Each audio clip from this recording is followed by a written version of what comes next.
my loves, and welcome to this semi-regular Fluff and Hammer adjunct in which we take a look at some of the publications and productions of the Black Library. Now, last time we finished up John French's Ahriman series, one of my personal favourites from the Black Library, featuring one of my favourite characters from one of my favourite Space Marine legions, Ahriman of the Thousand Suns. Now, today we're gonna take a look at a series that is very, very, very, very similar in the sense that it looks at one of the Chaos Space Marine characters, one of the ostensible villains of the 40k universe. It's not as though there's anyone but villains in the 40k universe, but that's a discussion for another time.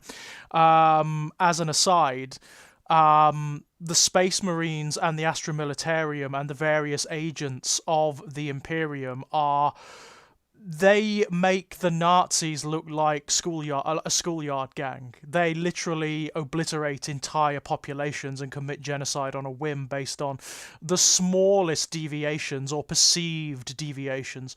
But that aside, we're going to be taking a look at one of the antagonists of the 40k universe. Josh Reynolds series featuring none other than Fabius Bile, Fabulous Bill, one of our absolute favourites. And since he's got a new miniature coming out very soon, he's going to get a little bit of an update in Phoenix Rising, I thought we might take a look at this novel series. Now, Josh Reynolds, like John French, like Aaron Dembski-Bowden, is one of the really strong writers from the Black Library. Almost everything he's written has been fantastic. I mean, there is a small book featuring Khan the Betrayer, just called Khan, I believe, which is also very, very good. That explores the World Eaters in the immediate aftermath of the flight from Terra, and it's very good. It's well worth a look.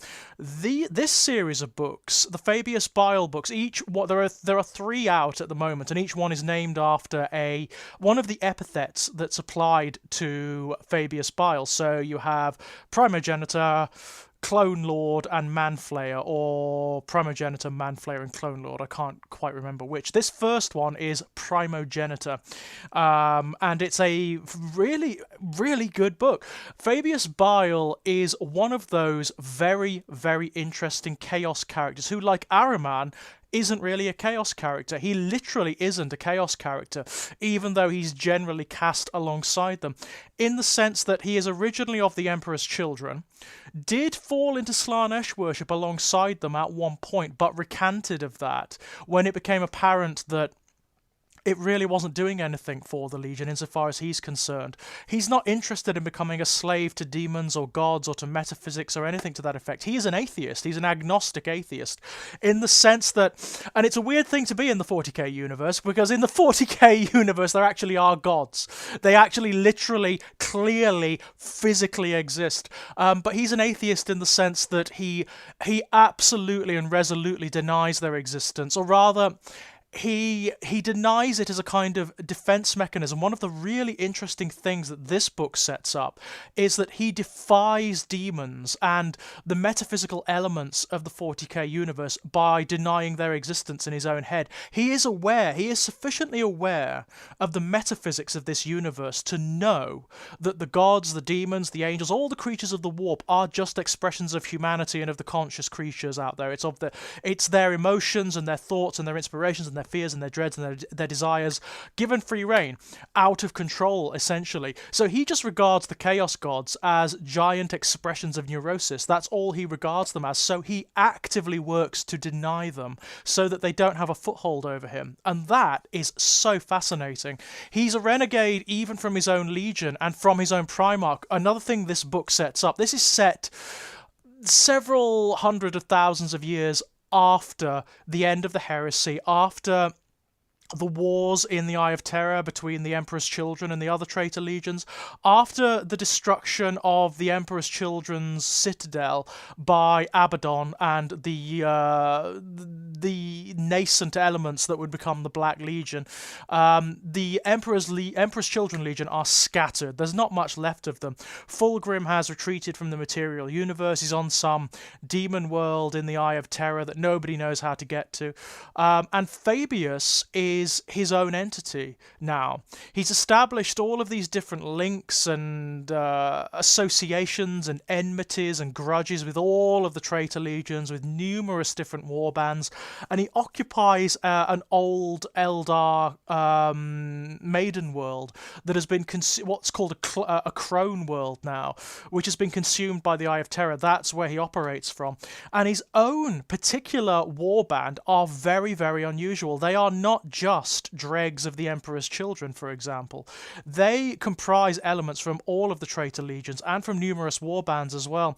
And they're very like the guys that gather around Abaddon in Aaron Dembski-Bowden's Black Legion series, or around Ahriman in John French's Ahriman series. They are this ragtag band of mongrels and rogues and outcasts who don't believe as their parent legions believe, who have largely abandoned their primarchs.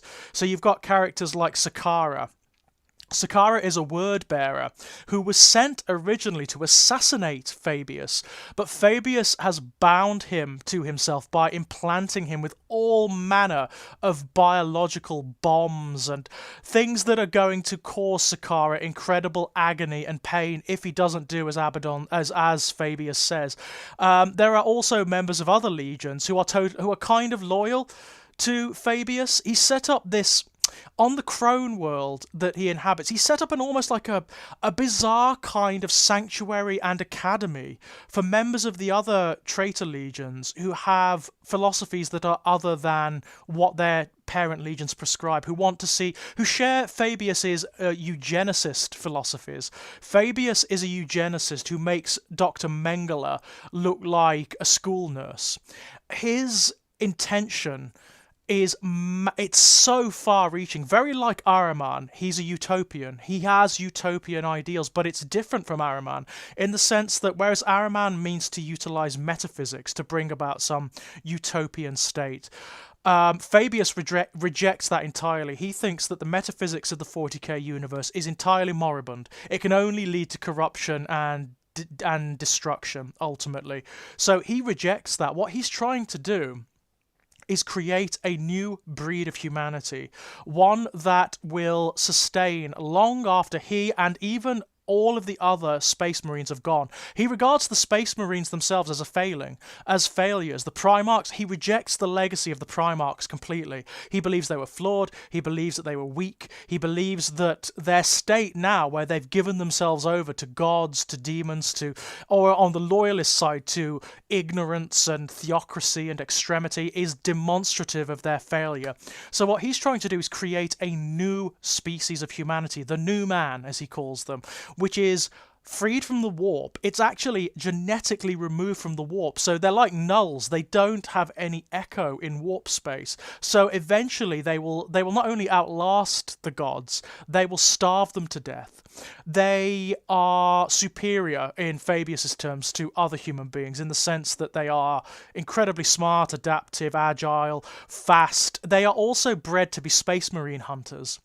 He teaches them and specifically genetically manipulates them to be hunters of Space Marines. One-on-one, they can't take down a legionary, but they hunt together as a pack. And what's really interesting is Fabius has this bizarre kind of affection for them.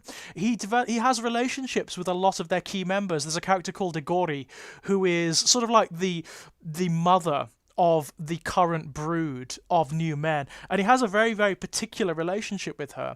I really like that. He regards them as his children and also as his ongoing experiments. He is very protective towards them, very protective, and that's really, really cool. He also, something this book sets up, which I think is a brilliant element of the character, he's sick. Fabius sustains in a state of perpetual sickness. This derives from the Emperor's Children's back history. If you look at their Index Astartes articles, if you look at their original history, the Emperor's Children Legion were originally almost destroyed at inception because of a fault in their gene seed. And that was never explained. It was never developed any further. This book does develop it further, and it what it sets up is that what happened originally when initiates were implanted with the original Emperor's Children gene seed, they became cancerous. They developed this kind of internal rot and they just died. And it was Fabius who actually helped to prevent that.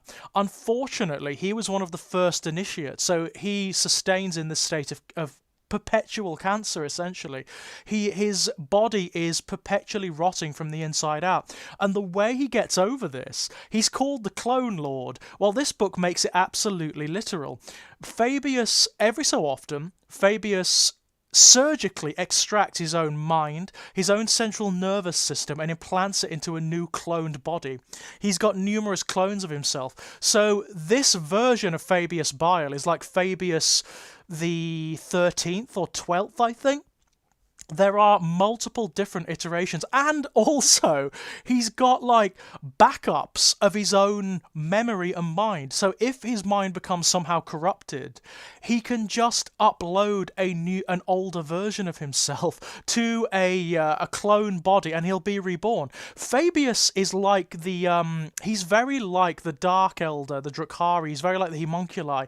He's very hard to kill. What's even more interesting in this book, he's being manipulated down a particular path of fate by a troop of Eldari Harlequins, a troop that are kind of guiding his fate down. They're trying to entrap him within a particular role, within a particular story. They want him to take control of the Emperor's Children Legion, to reunite it. And it's not really explained why they want that, why that would be pertinent to their interests. But he is not having it. He's not interested. He doesn't want to be a warlord. He doesn't want to be a tyrant. He doesn't want to follow the Crusades of old. He's not interested. All he's interested in is establishing his new men, making them as perfect as they can be, and then dying. He actually looks forward to his own death in the sense that he can rest then. He's had enough. He's kind of had enough. And he doesn't believe and doesn't even want to live to see the end. He's not interested in that. All he wants is for humanity to sustain. He wants it to sustain in a better state than this. Very like Ahriman. Very like Ahriman in that regard. I find it fascinating that when the good writers of the Black Library get a hold of Chaos characters, they do everything they can to make them really complex and really interesting. And Fabius is. He's at least as interesting as Ahriman, as Abaddon, as all of the other Chaos characters out there.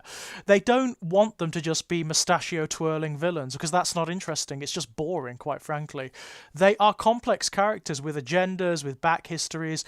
Fabius, like Ahriman, in this book is constantly questioning his own motives. He is constantly questioning what he's doing and why. He doesn't necessarily trust himself because he regards himself as flawed.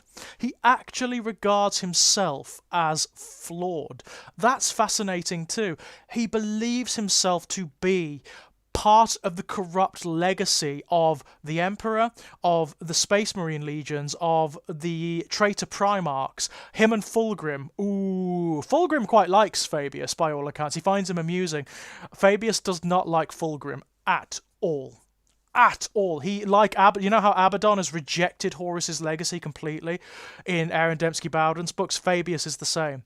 He is not a fan of Fulgrim, which will actually become a bit of an ironic turn when we get to the next book.